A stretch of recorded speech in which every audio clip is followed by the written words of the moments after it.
But I want you to notice how the enemy is very deliberate when it comes to making sure he hijacks you before you bloom. Do you realize if God has ordained you for greatness, the enemy can cause your parents to die so that you can be raised by a wrong person? The enemy can cause your father to leave your mother and leave you with a bitter mother. And there is an impartation of bitterness because the enemy knows you shall be a mother of nations. And he knows he can't stop you from becoming that. And then you think your mother did something wrong.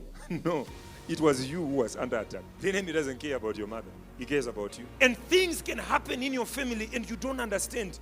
But how your father's job money can just become so dry before you want to go to school and you wonder, why? The enemy saw that this child's light, with how bright this light is, if we add education on top, I won't be able to stop it. And for the rest of your life, you become a victim of life. And you carry a bitterness from your mother. You wonder, why are you so bitter? Why? Why are you always shouting? What's wrong with you? Your father said, I don't know, that's not my child. When you were still in your mother's womb.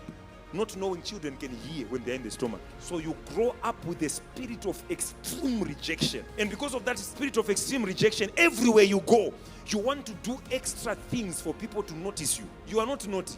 You are looking for attention. You are not naughty. You're an attention seeker because you don't believe you have something worth paying attention to unless you drop glasses, unless you make noise, unless you throw tantrums, and unless you gossip, unless you just make people's ears bump into each other. You're looking for attention because you were denied attention when you were still in your mother's womb. That's bewitching. We were bewitched. You don't believe in love. You never saw your mother being kissed by your father. So that's why you don't believe in love now. Now, witchcraft is not just people flying at night. No. Your father might actually look at another woman, leave your mother thinking it's him choosing. No. It is the children which are under attack.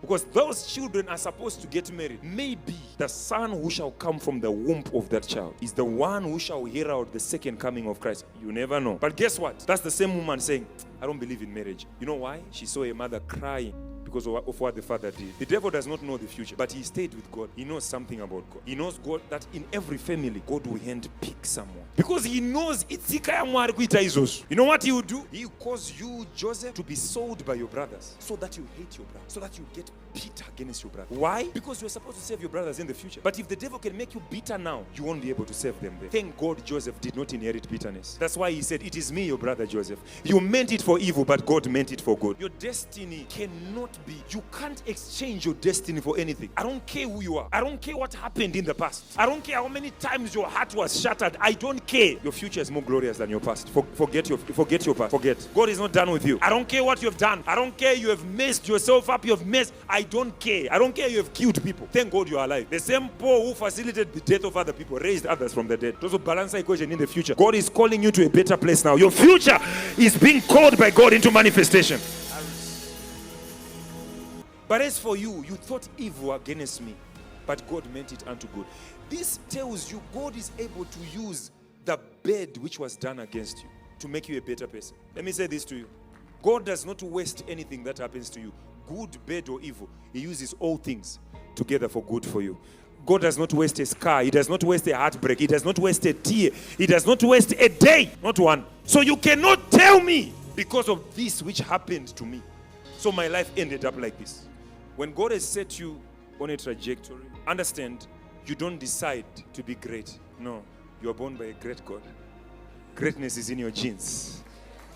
I didn't choose it. The one who gave birth, I have no choice but to shine because I was born by the everlasting Father, the creator of the very ends of the earth. I can't be a normal child. The loins of the God I came out of is too great for me to be a no one in life. Too great.